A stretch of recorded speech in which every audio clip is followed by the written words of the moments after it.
విశ్వం విష్ణుర్వషట్కారో భూత భవ్యభవత్ ప్రభుభూత కృద్భూత బృద్భావో భూతాత్మ భూత భావనక. ఇందులో మొదటి రెండు నామాలు మనం పరిశీలిస్తున్నాం. ఇవి కొంచెం సమయం తీసుకుంటాయి, ఎందుకంటే ఇవి రెండే కీలకం. ఇక మిగిలినవన్నీ దానికి వ్యాఖ్యానాలు, దానికి ఒక్కొక్క అర్థం అంతే. అంత లోతుల్లో విపరీతాల్లోకి వెళ్ళవలసిన అవసరం ఏం లేదు. ఏవో కొన్ని ఉన్నాయి కానీ అన్నీ లేవు. ఈ రెండూ తేలితే మిగిలిన అర్థమైపోతాయి. అందుకని అందులో హిరణ్యకశ్యపుడు తపస్సు చేస్తూ విశ్వమంతా ఒక్కటే అన్న భావనలో ఉన్నాడు. అది విష్ణువు అనుకొని ఎవరనుకోని, విశ్వమంతా ఒక్కటే అన్న భావన ముఖ్యంగానే అది విష్ణువా శివుడా అయ్యప్ప స్వామిని దెబ్బలాడుకోకూడదు. అవన్నీ రూపాలు. శివుడైనా విష్ణువైనా అయ్యప్ప అయినా అమ్మవారైనా రూపాలు. నీ రూపం ఎంతో అవి అంతే, కాకపోతే కాస్త గొప్పవి పెద్దవి, ఇంకొంచెం ఎక్కువ కాలం ఉండొచ్చు, ఇంకా అందంగా ఉండొచ్చు, ఇంకా శక్తులు ఎక్కువ ఉండొచ్చు. ఏదైనా రూపమే దృశ్యం తన్నశ్యం. రూపాన్ని గురించిన చర్చ అంత అవసరం లేదు. అంటే విశ్వమంతా విష్ణువు అంటే విశ్వమంతా ఒకే శక్తి, అది భగవంతుడు. దానికి ఒక పేరు విష్ణువు, ఇంకో పేరు శివుడు, ఇంకో పేరు గణపతి, ఇంకో పేరు అయ్యప్ప. ఏం నష్టమేం లేదు. ఇంకా 100 పేర్లు 1000 పేర్లు మనం చెప్పుకుంటున్న 1000 ఉన్నాయి, 1000 ఉంటాయి. అంటే ఆ పేరు నామరూపాల చర్చల్లో గడిపోకూడదు. అది మళ్ళీ ఊరికే భేదభావమే, ఊరికే గుంపులు పెంచుకోవడానికి విడగొట్టుకోవడానికి దెబ్బలాడుకోవడానికి పనిచేస్తుంది. అంటే విశ్వమంతా ఒక్కటే అన్న భావనే విష్ణు భావన. అది హిరణ్యకశ్యపుడు కలిగిందండి. అదిరెన్ కుంభని సాద్రియై కలగనేడంభోనిధుల్ తారకల్ సెదరన్ సగ్రహ సంఘలై దిశలు విచ్ఛిన్నంతలై మండే పిల్లదరెన్ గుండెలు జంతు సంతతికి ఉగ్రాచార దైత్యేంద్ర మూర్ధ దిశోద్ధూత సధూమహేతి పటలోదంచత్ తపోవహ్నికిన్. తపోవహ్ని తపస్సు అనేటువంటి అగ్ని, అది ఈ మూర్ధభాగం నుంచి జ్వాలలు కక్కుతోంది. హేతిపటలోదంచత్, అవి కత్తుల్లా ఉన్నాయండి, మామూలుగా ఏదో ఎగసే జ్వాలల్లో లేవు. సధూమ పొగతో సహా అది బ్రహ్మలోకం వరకు వ్యాపించింది. అందుకని బ్రహ్మరాక తప్పలేదు, అది అర్థం చేసుకోవాలి. తపస్సు చేస్తే దేవతలు ఎందుకు వస్తారంటే చేసేవాడి మీద ప్రేమ కాదు, కాలిపోతుంది అక్కడ. రాకేం చేస్తాడు, తప్పదు. అంటే తపశ్శక్తే గొప్పది. అందుకే యోగ వాసిష్ఠంలో కర్కటి అని ఒక రాక్షసి, పెద్ద పర్వతమంత ఆకారం కలిగిన రాక్షసి తపస్సు చేస్తే దాని తపస్సు వల్ల వచ్చేటువంటి వేడిగా లోకాలన్నీ తలడిల్లిపోతుంటే అది ఎవరిని ఉద్దేశించి చేయకపోయినా, ఏ వరము కోరకపోయినా బ్రహ్మదేవుడు పరిగెత్తుకుంటూ వస్తాడు. వచ్చి నీ దుంప తెగ తపస్సు మానవే అంటాడు. నిన్నెవరు రమ్మన్నారు అంటుంది. అది ఎంత గొప్ప జ్ఞానం. నిన్నెవరు రమ్మన్నారంటే నేనేం కోరలేదే, ఎవరు మీరు 4 ముఖాలు వేసుకుని వచ్చేసారు ఇక్కడికి, నేను రమ్మలే అంటుంది. లేదు లేదు ఏదో కోరుకు, నేను అడగలేదండి, నాకేం అక్కర్లా, ఏదో కోరుకో అంటాడు. ఎందుకంటే తపస్సు మానిపించడానికి, ఎందుకంటే దాని శక్తి అటువంటిది. అంచేతను అయ్యా మీరు నాకు భయపడక్కర్లేదండి, అనవసరంగా నేనేం కోరనండి, నేను ఎవరిని ఇబ్బంది పెట్టి, నువ్వేదో కోరితే కానీ నేను వెళ్ళనన్నాడు. ఇబ్బంది పెట్టేసాడు, మాయలో పడేయడం. ఇక అక్కడి నుంచి ఏదో అది నాకు బాగా ఆకలిస్తుంది, ఆహారం కావాలి, నువ్వు మశూచి వ్యాధి కింద మారు, ఒక సూది ఆకారం ధరించు, ఇంత ఆకారం నువ్వు భరించలేవు కదా, వ్యాధి రూపంలో అందరిలోకి ప్రవేశించు, హరించమని చెప్పాడు. తర్వాతనే కథ రకరకాల మలుపులు తిరిగింది, విచిత్రం అది. కానీ తత్వం ఏమిటంటే తపస్సు వల్ల వచ్చిన అగ్నిశక్తి, ఆ వేడిమికి బ్రహ్మ కాదు, విష్ణువు కాదు, శివుడు కాదు, ఎవరు సరస్వతీదేవి కాదు, లక్ష్మీదేవి కాదు, దిగి రావలసిందే. అది మనం అనుగ్రహం అని అంటాం, కానీ అది తప్పనిసరి పరిస్థితి. అక్కడ మనిషిదే గొప్ప శక్తి, లోపల అంతఃశక్తి గ్రహించలేకే మనం ఇలా మాట్లాడుతున్నాం. ఇది అహంకారం కాదు, సంపూర్ణమైన అవగాహన. ఒక పిప్పలాదుడు అనేటువంటి కుర్రాడు తపస్సు చేస్తే దేవతలంతా వచ్చి బతిమారారండి. దేవతలు నాశనం అయిపోతున్నారు, నాయన తపస్సు ఆపు, నీ శక్తి ఆపు చేయమని. ఆయన ఆపు చేసే వరకు దేవతలకు దిక్కు లేకుండా పోయింది. దేవతలు మానవుల కంటే గొప్పవాళ్ళంటే ఎలాగా, తపస్సు చేయకపోవడం అలా అనిపిస్తుంది. తపస్సు చేస్తే దేవతలు దిగి రావాల్సిందే. లేకపోతే హిరణ్యకశ్యపుడి మీద బ్రహ్మదేవుడికి అయినా ప్రేమ అండి, పోనీ ప్రహ్లాదుడి మీద ప్రేమ ఉందంటే అనుకోవచ్చు. హిరణ్యకశ్యపుడి మీద ఎందుకు ఉంటుందండి? వీడు ఏం వరాలు కోరతాడో ఆయనకు ఆ మాత్రం ఊహ ఉండదా? లోకాలన్నీ బాగుండాలని వాడేం కోరడం. తెలుసుండి కూడా వచ్చాడు తప్పనిసరి. వచ్చి రాకముందు బ్రహ్మదేవుడు ఇంకా రాలేదుగా, ఇప్పటికి రాకముందు తపస్సులో ఉండగా ఈ అగ్నికీరల వ్యాపించినప్పుడు జరిగిన పరిణామం ఏమిటంటే అదిరెన్ కుంభిని సాద్రియై, కుంభిని అంటే భూమి, సా అద్రియై పర్వతాలతో సహా అదిరెన్ కంపించింది, భూకంపం వచ్చింది. భూమిని కంపింపచేసే శక్తి హిరణ్యకశ్యపుడికి ఉంది అంటే వాడు తన హృదయంలో ఉండేటువంటి భగవత్ తేజస్సును సంపూర్ణంగా ఆవాహన చేసుకుంటేనే కదండి ఇది జరిగింది. అంటే వాడు భగవంతుడు అయ్యాడా లేదా, ఆ తపశ్శక్తి ఆ విద్యుత్ శక్తిని సాధించాడా లేదా, ఆ అణుశక్తిని తనలో ఇముడ్చుకున్న దాన్ని బయటికి పంపించగలిగాడా లేదా, అణుబాంబు పేలినట్టు అయింది దెబ్బకి. భూమి కంపించింది. కలగనే అంభోనిధులు, భూమి అయిన తర్వాత చూడండి అంభోనిధులు సముద్రాలు కలగుండు పడిపోయాయి. అరేబియా సముద్రం హిందూ మహాసముద్రం పసిఫిక్ మహాసముద్రంలో మొత్తం కలిసి ఎక్కడ పడింది లేదు అలా కలగుండబడ్డాయి. అంటే నీటిని క్షోభింపజేశాడు, భూమిని కంపింపజేశాడు, నీటిని క్షోభింపజేశాడు. తారకలను సెదరెన్ సగ్రహ సంఘలై, తారకలు నక్షత్రాలు, సగ్రహ సంఘలై గ్రహాలతో సహా, గురు శుక్రాది గ్రహాలతో సహా అశ్విని భరణి మొదలైనటువంటి నక్షత్ర సమూహాలన్నీ చెదిరిపోయాయి. ఏది ఎక్కడికి వెళ్ళిందో తెలియదు. అంటే ఆకాశాన్ని సంక్షోభింపజేశాడు, భూమిని కంపింపజేశాడు, నీటిని క్షోభిల్లజేశాడు, ఆకాశాన్ని సంక్షోభంలోకి నెట్టేశాడు. ఏమి తపశ్శక్తి అండి ఇది? ఇది విశ్వాత్మ భావన లేకపోతే సాధ్యమా అండి? ఒక రాక్షసుడికి సాధ్యమైంది మనిషికి సాధ్యం కాదండి. ఇక తర్వాత పరిణామం చూడండి. దిశలు విచ్ఛిన్నంతలైమండి, అగ్నిని కూడా లొంగ తీసుకోగలిగాడు. దిశలన్నీ విచ్ఛిన్న అంతలై, దిశల చివరి భాగాలను మనం అనుకుంటాం, నిజానికి చివరి భాగం లేదు. దిగంతం అనేది మనకి ఊహ. భూమి అంతా గుండ్రంగా ఉంటే దిగంతం ఏమిటండి? దిగంబరం తప్పితే అదో మన ఊహ. ఊరిగా మనకు కనిపించింది అంటే చివరి భాగం దిగంతం అన్నారు. దాన్నే ఏదో దిగంతరాళము అన్నారు. అంతరాళము అంటే అదే, చక్రవాళము, అంతరాళము, ఈ పేర్లు వాటికి పెట్టారు. కనిపిస్తుంది కాబట్టి పెట్టారు, దానికి అది నిజానికి లేదు. కనిపిస్తుంది కాబట్టి పేరు పెట్టాం. అదే మిథ్యాన్నది శంకరాచార్య స్వామి. అన్నీ మనకు కనిపిస్తున్నాయి కాబట్టి పేర్లు పెట్టాం. పేర్లు పెట్టడంతో మరింత దిగమకల పడ్డాం. పేర్లు పెట్టే కానీ స్పష్టంగా కనిపిస్తూ ఉంటాయి. ఎందుకంటే ఆ పేరు పిలవగానే ఆ వస్తువు కానీ స్ఫురిస్తుంది. అంచేది ఆ వస్తువుకి ఆ పేరు ఖాయం. అంచే నామరూపాత్మకం జగత్. ఈ నామరూపాల భ్రమలో ఉన్నంతకాలం భగవతత్వం అర్థం కాదు, మనకి మనమే అర్థం కావు.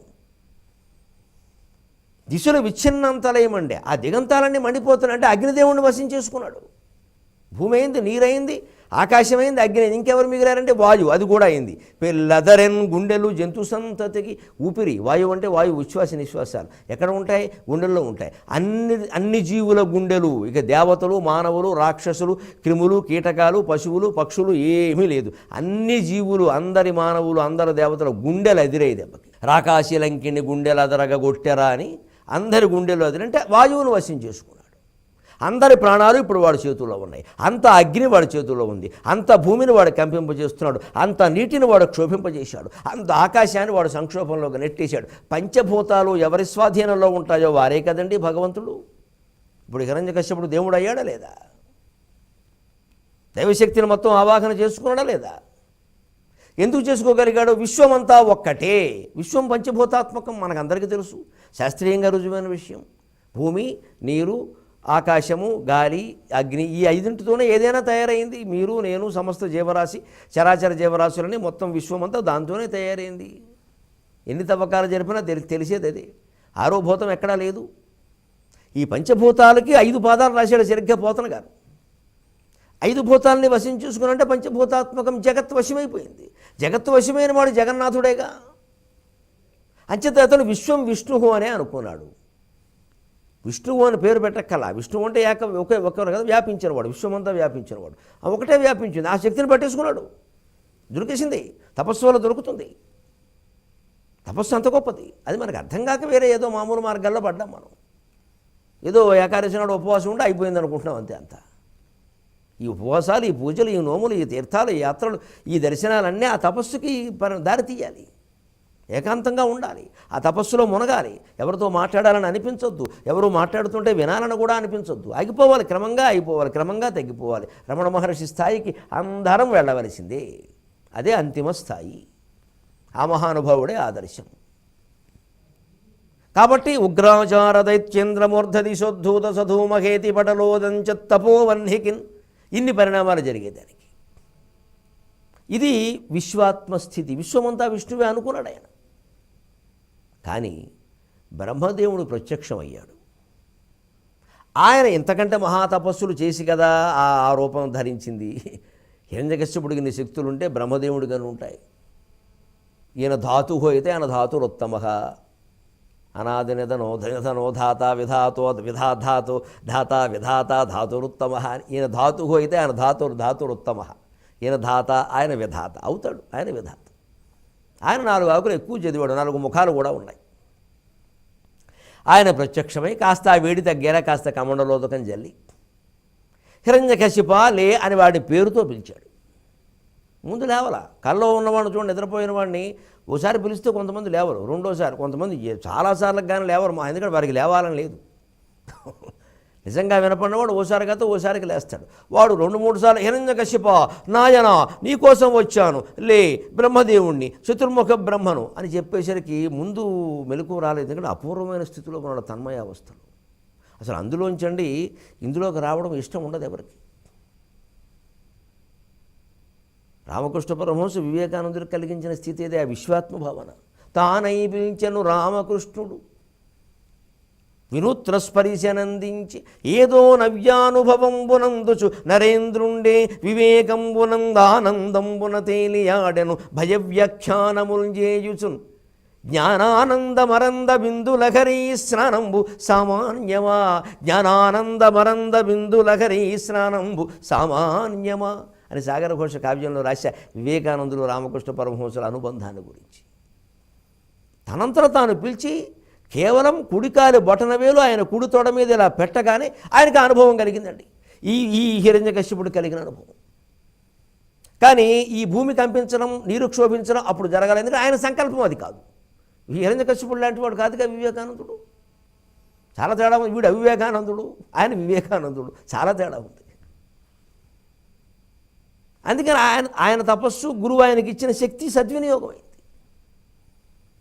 ఆయన భయ వ్యాఖ్యానాలు చేశాడు. ఏమన్నట్టు మీరు పుస్తకం చదువుకొని ఆయన జీవిత చరిత్ర అంటాడు, స్వామి ఏం చేస్తున్నారు, నాకు 4 చెల్లెళ్ళు ఉన్నారు, వాళ్ళకి పెళ్ళిళ్ళు చేయాలి అంటే ఒక్క కొస మెరుపులాగా అంత ఆనంద స్థితిలోకి వెళ్ళాక కూడా ఇంకా ఈ వాసన ఒకటి ఉండిపోయింది, చెల్లెళ్ళు పెళ్ళిళ్ళు అనేసరికి ఆయన ఒక్క నవ్వు నవ్వి కిందికి దించాడు. మరి అది చెల్లెళ్ళు పెళ్ళిళ్ళు అనేవాడివి ఊరికే దేవుడు అంటావే అంటే మన అంతకుముందు నాకు దేవుడిని చూపించగలరా, నాకు ఖచ్చితంగా చెప్పాలి, ఏదో డొంక తిరుగుడు వ్యవహారాలు కాదు, అంతటా ఉన్నాడని చెప్పడం కాదు, అంతటా ఉన్న అనుభూతి నాకు కలగాలి, అంత గట్టిగా మాట్లాడావు కదయ్యా దేవుడని. తీరా దేవుడిని చూపించేసరికి చెల్లెళ్ళు పెళ్ళిళ్ళు అంటామంటే స్వామి నాకు తెలియదు, నేనేం చిన్నవాడిని. అయిపోయిందండి, అజ్ఞానం కరిగిపోయింది. అప్పుడు అన్నీ అవుతాయి, కంగారు పడకు, అన్నీ అవుతాయి. అమ్మవారిని అడుగు. భౌతికమైన కోరికలు పెద్ద విషయం. భయాత్రాతుం దాతుం సకలమపి వాంఛా సమధికం శరణ్యే లోకానాం తవికి చరణావేవ నిపుణవు. మా దక్షిణేశ్వరం కాళికాదేవి అలా పాదాలు దర్శిస్తే చాలయ్యా, నకదీతి సంచిన్న నమజ్జన తమోగుణ. ఆవిడ కారిగోళ్ళు చాలయ్యా, నువ్వు వెళ్ళాడు అన్నాడు. తీరా ఇక్కడ గురువుగారిని చెల్లెళ్ళ పెళ్ళిళ్ళు అన్నవాడు అక్కడికి వెళ్ళేసరికి ఏం అడగలేకపోయాడు. మళ్ళీ ఆ దివ్యరూప సందర్శన తన్మయంలో ఉండిపోయాడు. ఏమనాలండి మనిషిని? ఈ అనుభవాలు ఎప్పుడు తలుచుకుంటూ ఉండాలి. ఎంతసేపు పిల్లలు, పెళ్ళిళ్ళు, ఉద్యోగాలు, గొడవలు, ఇదేనా అండి ప్రపంచం? ఏం చేస్తే మాకు ఆభరణాలు వస్తాయి, ఏం చేస్తే సంపదలు వస్తాయి, అప్పుల్లో పడిపోయామండి, ఏం చేయాలండి? ఏమిటండి తీర్చేవాడికి అప్పులు ఎగొడితే సరి. అన్నీ మానేసి భగవత్స్తోత్రం చేస్తుంటే ఆయన తీర్చుకుంటాడు. కుచేరుడికి ఎవరు తీర్చారు అప్పులు? ఆయన తీర్చుకుంటాడు. అప్పులు ఇవాళ తీరతాయమ్మా, ఈ భవబంధాలు తీరతాయా? ఇవి తీరతాయా? అసలు అప్పులు అవి. అప్పు అంటే నీరుని కూడా అర్థం ఉంది. అప్పు అంటే అది తీరని అప్పు, ఆ సముద్రం, అది ఆ సంసార సాగరం పోదు. దానికోసం ప్రయత్నం చేస్తే ఈ అప్పులేముంది, తిప్పలో ఆయన పడతాడు. వివేకానందుడు జగత్తుకు అంకితం కాగానే నలుగురు చెల్లెళ్ళ పెళ్ళిళ్ళు అప్రయత్నంగా అయిపోయినాయి. పెద్ద విషయం కాదు అది. అమ్మవారు చూసుకుంటుంది ఆ విషయం. వాటంతటవే సంబంధాలు వచ్చే జరిగిపోయేవాళ్ళు సుఖంగా ఉన్నారు. ఎందుకంటే ఆయన లోకానికి అంకితం అయ్యాడు. మనం ఈ పెళ్ళిళ్ళకి సంసారానికి అంకితమే లోకాన్ని అశ్రద్ధ చేసేసాం. నేను దేశం కోసం ఉన్నాను అంటే వాడికి ఏం కావాలో అమ్మవారు చూసుకుంటుందండి. ఈ ధోరణి మనకు రావాలి. ఇప్పటికీ నేను ఒక ఆర్ఎస్ఎస్ కార్యకర్త, విశ్వ హిందూ పరిషత్, ఎప్పుడో 15 ఏళ్ల క్రితం మా ఇంటికి వచ్చాడు. ఆయన ఏదో మాట్లాడుతుంటే ఆయన భార్య పిల్లలు ఉన్నారు, తిరుగుతున్నాడు, దేశం తిరుగుతున్నాడు ఆ కార్యక్రమానికి. నేను అడిగాను, ఏమిటి భార్య పిల్లలు ఉన్నారు, మీరు ఎలా తిరుగుతున్నారు, వాళ్ళ పరిస్థితి ఏమిటన్నాను. పంచభూతాలు చూసుకుంటాయా అన్నాడు. ఇది ధైర్యం బంగారంగానే అన్నాను. పంచభూతాలు చూసుకుంటాయా, నువ్వు ఆరోభూతంలా తిరుగుతూ ఉంటావా అన్నాను. ఏమి త్యాగమండి, చూసుకుంటాయండి. ఏమిటండి 2 మెతుకులు తిండి కోసం ఇంత తాపత్రయం, దేశం కావాలి మనకి, హిందూ ధర్మం అండి అన్నాడు. మనిషి అంటే నువ్వు మనిషివి కాదురా, దేవుడు రావు నువ్వు అన్నాడు. అప్పటికి నాకు ఇంకా దానికోసం ఏదో తాపత్రయపడాలనే చైతన్యం అంతగా లేదు. అవధానాలు, పద్యాలు, ఆ గొడవల్లో నేనున్నాను. ఇప్పుడు ఆ కథ అప్పుడు ఎందుకన్నాడో తర్వాత 2-3 ఏళ్ళకి నాకు అర్థమేదో అది లక్ష్యం, ఇది కాదు, ఇదంతా పాండిత్యం, అది పరమార్థం. అతను పరమార్థ స్థాయిలో ఉన్నాడు. విశ్వ హిందూ పరిషత్ కార్యకర్తగా, ఆర్ఎస్ఎస్ కార్యకర్తగా నేనేదో మామూలు పాండిత్య స్థాయిలో ఉన్నాను. ఇక్కడి నుంచి అక్కడ చేరుకోవాలి. చివరికి శంకరాచార్య కార్యకర్తలు అందరం కూడా అద్వైత స్థితిలోకి వెళ్ళిపోవలసిందే, రమణ మహర్షి అందరికీ. ఇలా ఉన్న హిరణ్యకశ్యపుడు బ్రహ్మదేవుడు ప్రత్యక్షమయ్యేసరికి ఎంత అజ్ఞానంలో పడిపోయాడో చూడండి. ఏం కోరుతున్నాడు, నీకు ఏం కావాలి వరం అంటే, గాలిన్ కుంభిని అగ్నినంబువుల ఆకాశస్థలిన్ దిక్కులన్ రేలన్ ఘస్రములన్ తమఃప్రభల భూరిగ్రాగరక్షో మృగవ్యాళాదిత్యనరాది జంతు కలహవ్యాప్తిన్ భూరిగ్రాగరక్షో మృగవ్యాళాదిత్యనరాది జంతు కలహవ్యాప్తిన్ సమస్తాస్త్రశస్త్రాళిన్ మృత్యువులేని జీవనము లోకాధీశ ఇప్పింపవే. మృత్యువులేని జీవనము లోకాధీశ ఇప్పింపవే. లోకాధీశ మృత్యువులేని జీవనము ఇప్పింపవే ఆయన కోరింది అది. లోకాలకు అధిపతివైన ఓ బ్రహ్మదేవుడా, నాకు ఎవరి వల్ల చావు రావద్దు. ఎవరి వల్ల అని ఒకటి సరిపోయింది. వీడికి తెలుగు రాకపోవడం ఇబ్బంది అయింది, తెలుగు వచ్చి ఉంటే సుఖంగా ఉండేది. ఎవరి వల్ల ఒక్కడి మాట అయిపోయింది. కానీ అందులో కూడా తేడా వస్తుంది. ఎవరి వల్ల అన్నావు కానీ వేటి వల్ల అనలేదు. నువ్వు మహద్వాచకం వాడవు, అమహద్వాచకం వాడలేదని చెప్పేసి ఈయన నీళ్ళో పాలో పెట్టి చంపేస్తాడు. ఇదే సమస్య. భాష ఎప్పుడూ సమస్య. భాష మన సమస్యలను తీర్చదు. భాష భగవంతుని గురించి మాట్లాడే ప్రయత్నం చేస్తే భాష ఇంకాస్త గోతులో పడేస్తుందని. భాష మనకి వశ్యమైందనుకుంటాం, కాదు, భాషకే మనం వశ్యం అయిపోతాం. మీరు భాషలో పండితులు, బాగా మాట్లాడేవాళ్ళు అనుకున్న వాళ్ళని ఎవరైనా చూడండి, వాళ్ళు ఏదో గొప్ప భాష మాట్లాడుతున్నట్టుగా మనకు అనిపిస్తుంది. కానీ వాళ్ళకి వాళ్ళు విడిగా ఆలోచించుకుంటే ఏమిటి ఇలా మాట్లాడేశాం అని చాలా సందర్భాలు వస్తాయి. భావజాలం గురించి నేను అనట్లా, భాష కూడా. భాషకు మనం వశ్యమైపోతామండి కాసేపటికి. అది మన లాక్కెళ్ళిపోతుంది. పెళ్లిపీటల మీద మగవాడికి ప్రాధాన్యం ఉంటుంది సహజంగా. పెళ్ళికొడుకు పెళ్ళికొడుకు పెళ్ళికొడుకు పెళ్ళికొడుకు అంటారు. ఆయన కూర్చుంటాడు ముందు, పెళ్లి కూతురుని తీసుకొస్తారు. మంత్రం వైదికం పక్కన ఊరికే లౌకికంగా ఆలోచిస్తాం. పెళ్ళికొడుకు కూర్చుంటాడు ముందు, ఓ అరగంట సేపు అక్కడేదో తంతు నడుస్తుంది. తర్వాత అమ్మాయిని తీసుకురండి అంటారు. ఇంకా వీడియో వాళ్ళంతా సిద్ధమవుతారు, అమ్మాయిని తీసుకొస్తారు. అప్పుడు చూసేవాళ్ళకే మగవాడు ప్రాధాన్యం. అలా కూర్చుని పక్కన అమ్మాయి కూర్చో. ఇదివరకైతే మగవాళ్ళు బట్టలు అక్కడే మార్చుకునేవారు, అమ్మాయిలే లోపలికి వెళ్ళేవాడు. ఇప్పుడు అందరికీ సిగ్గే.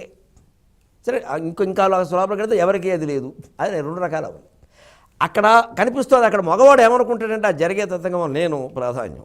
ఆవిడ్ని నాకు ఇచ్చారు, శుభలేఖలో కూడా అమ్మాయిని అబ్బాయికి ఇచ్చి అని వేశారు. అలాగే అనుకుంటాడు. తర్వాత పెళ్ళయ్యాక ఓ ఏడాది అయ్యాక ఈయన్నే ఆవిడకి ఇచ్చారు, అది అర్థమైపోయింది. అప్పుడు పెద్దపేట ఆవిడకే, అందరి సంసారాల్లో తెలుస్తూనే ఉంది, అర్థమైపోయింది. ఎవరికెవరు వశం అయ్యారండి. విచిత్రంగా తపస్సులో ఉన్నప్పుడు హిరణ్యకశ్యపుడు తాను ఈ విశ్వాన్ని వశం చేసుకున్నాను అనుకున్నాడు. ఇప్పుడు అడుగుతున్న వరాలు చూస్తే భాషకే ఇతను వశం అయిపోయాడు, విశ్వానికే వశం అయిపోయాడు. ఏమంటున్నాడు? గాలి వల్ల, కుంభిని భూమి వల్ల, అగ్ని వల్ల, అంబువులన్ నీటి వల్ల, ఆకాశస్థలిన్ ఆకాశము వల్ల. ఈ పంచభూతాలనే కదండి ఇదివరకు ఆయన బెదిరించింది. అదిరెన్ కుంభిని సాద్రియై కుంభిని కలగనే ఎడంభోనిధుల్ అంబువుల దిశలు విచ్ఛిన్నంతలై మండే తారకల్ సెదరన్ సగ్రహ సంఘలై ఆకాశస్థలిన్ దిక్కులన్ దిశలు విచ్ఛిన్నంతలై మండే దిక్కులన్ అగ్నిని పెల్లదరన్ గుండెలు జంతు సంతతికి గాలిన్. ఏ పంచభూతాలను ఆయన వశం చేసుకున్నాడో ఆ పంచభూతాల నుంచి నాకు మరణం లేకుండా చేయమని అడుగుతున్నటువంటి పిచ్చాడా మంచాడా? అజ్ఞానంలో పడ్డాడనమాట. బ్రహ్మదేవుడు ఏమైనా కారణమా? కాదే. ఆయనేం మార్పు లేదే. దిగాడు, నీళ్ళేవో జల్లాడు, కోరుకోరా అన్నాడు. ఫలానాది కోరుకోమని ఆయన అనలేదే. వీడిని ఇలా కోరుకోమని ఎవరన్నారు? గాలి వల్ల, భూమి వల్ల, పృథివీ తేజో వాయురు ఆకాశములు, భూమి వల్ల, గాలి వల్ల, అగ్ని వల్ల, ఆకాశం వల్ల నాకు మరణం లేకుండా చూడమంటాడు. ఏమిటంటే ఇదివరకు తపస్సులో ఉండగా భూమిని కంపింపజేశాడు, నీటిని క్షోభింపజేశాడు, ఆకాశాన్ని సంక్షోభింపజేశాడు, గుండెలు అదరగొట్టాడు వాయు రూపంలో, అగ్నితోటి మొత్తం దిశలన్నీ మండించాడు, పంచభూతాలని తనాధీనంలో పెట్టుకున్నవాడు ఇప్పుడు పంచభూతాలకి తాను వశ్యమయ్యాడు. ఏమిటండి? ఇదే తపస్సుకి అతపస్సుకి తేడా. ఇదే మృత్యువుకి అమృత స్థితికి మృత్యుస్థితికి తేడా. ఇదే అసత్తుకి సత్తుకి తేడా. ఇదే చిత్తుకి అచిత్తుకి తేడా. ఇదే తమస్సుకి జ్యోతిష్యుకి తేడా. సరిగ్గా అజ్ఞానంలో పడ్డాడు. అందుకని విచిత్రంగా పోనీ కోరుతున్నాడు. పోనీ ఈ 5 వల్ల కోరితే పర్వాలా, ఇంకా విచిత్రమైన కోరికలు కోరాడు. అసలు పొరపాటున తాను భయపడవలసిన అవసరం లేని వాటికి కూడా కోరాడు. పైగా భాషాపరంగా కూడా అయోమయంలో పడ్డాడు. పోతన గారు భాగవతం మొత్తం మీద కాదు, తన సాహిత్యం మొత్తం మీద వీరభద్ర విజయం సహా భోగిని దండకం సహా ఎక్కడా వాడనటువంటి అయోమయం జగన్నాథం సమాసం ఒకటి ఈ పద్యంలో వాడాడు. ఎక్కడా ఏ పండితుడు దాన్ని సమాసంగా అంగీకరించాల్సి. కాస్త లోతుల్లో గడితే తత్వం అర్థమవుతుంది. కారణం ఏమిటి? ఈ తపస్సు నుంచి అతపస్సుకి జారిపోవడం అనేది మనిషిని ఎంత సంక్షోభంలోకి నెట్టేస్తుంది, ఎంత అయోమయానికి గురి చేస్తుంది, ఎంత అతలాకుతలం చేసేస్తుంది.